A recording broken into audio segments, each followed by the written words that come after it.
সকাল সকাল ঘুম থেকে উঠে বাড়ির উদ্দেশ্যে রওনা দিলাম।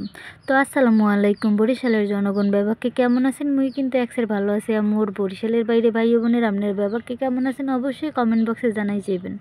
যারা মোর চ্যানেলটারে এখনও সাবস্ক্রাইব করেন নাই হেরা কিন্তু অবশ্যই সাবস্ক্রাইব করে যাবেন। আর যারা মোর পেজে গুনে ভিডিওগুলো দেখতে আছেন হেরা কিন্তু পেজটার অবশ্যই ফলো করে যাবেন। তা দীর্ঘ 1 মাস পরে মুই মগো বাড়তে যাইতেছি। মুই কিন্তু মোর বান্ধবীর বাড়ি আসলাম, সেটা আপনারা অনেকেই জানেন। মোর বান্ধবীকে মুই এখন অনেক মিস করতে আছি, কারণ ওগো কথা মনে পড়লে মোর এখন খারাপ লাগে। মনে হয় যেন আর কয়টা দিন থাকতে পারলে মনে হয় ভালোই লাগবে। অবশ্য অনেকবার থাকতে বলছি, কিন্তু তারপরে দেখা গেছে একটা মানুষের বাসায় আর কতদিন থাকা যায়। অনেক দিন তো হলো, প্রায় 1 মাসের মতো আমি ওখানে ঝামেলা শুরু হওয়ার একদিন আগে ওখানে গেছি, আর এই আজকে বের হলাম। তা আমার বাড়ি থেকেও বারে বারে কল করছিল আমি কেন বাড়িতে আসছি না, কেন বাড়িতে আইতেছি না, কী হয়েছে না হয়েছে। এর লিগে শহরের বাড়ি অনেক ঝামেলা চলতে আছে, এর লিগে খালি মোর বাড়িতে ফোন দিয়ে দিয়ে কইতেছি তুই কবে আবি, চালু করে আইয়ে পর। হের লিগে মনে করেন সকাল সকাল উঠতে পড়ছি, উঠতে তাড়াতাড়ি গাড়ি স্টেশন যাই গাড়ি লইছি সেন্ট মার্টিন। এটা একেবারে চট্টগ্রাম থেকে ঢাকায় যাবে, আবার আমার ওখান থেকে ঢাকা থেকে আবার অন্য জায়গায় গাড়ি নিতে হবে আর কি।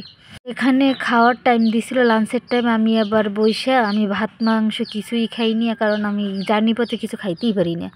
এই খাইতে না দেখে হেলে গিয়ে মনে করেন যে এই একটা কেক লইছি আর লইছি, আমের জুস লইছি। এই খাইয়া আসালাম সারা রাত দিন, পরে বাড়তেই এবার ভাত খাইছি।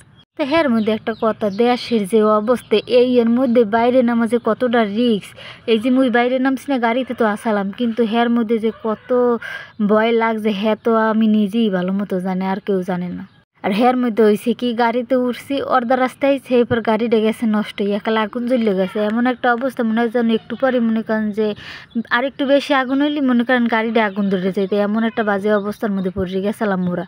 এবার গাড়িওয়ালায় তাড়াতাড়ি গাড়ি থামাইছে, তো মোরা গাড়ির মধ্যেই বসালাম। যে বৃষ্টি হেলিকে গাড়ির মধ্যেই বইয়েছিলাম, পরে সেই কোম্পানির আর একটা গাড়ি আইছে, হেইয়ার পর মোরা সেই গাড়ি তুলতে আইছি।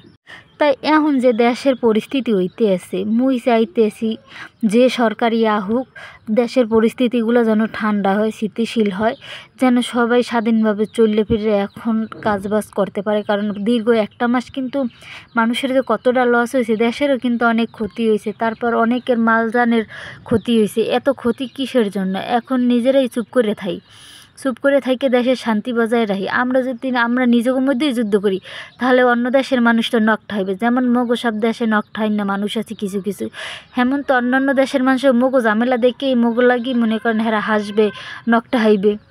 তো হ্যাঁ তো মোরা বুঝি না, তাই শান্তি রক্ষাও করতারি না।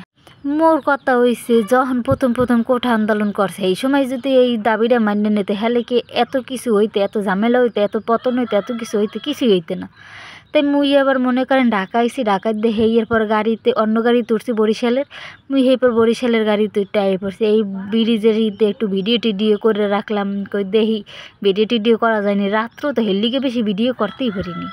তা রাইতেই গেছে মোর করছে ডর, কারণ মুই জানি মোর যাইতে যাইতে একেবারে 11:30 বাজে যাবে। হেলিগে মুই মোর আঙ্কেলের ফোন দিয়ে কইছি, আঙ্কেল আপনি একটুখানে নতুল্লা বাজাইয়া থাকে।